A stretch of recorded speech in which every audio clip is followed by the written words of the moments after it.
So the first thing we can do is we can use CFD to basically to spot check our resistance prediction.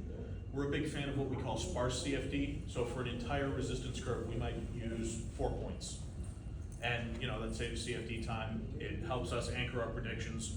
We can use existing CFD data or our sparse CFD to create what we call a ship object, a ship file. And that's hull characteristics and bare hull resistance figures. And we can use those to create an aligned prediction like you see here. This red line is the original output from NavCad.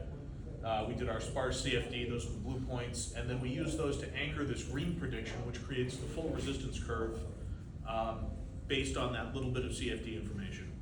And then we can use this resistance data, however it's obtained, to do propeller sizing, drive sizing, analysis of the vessel in various operating modes, and perform other propulsion calculations.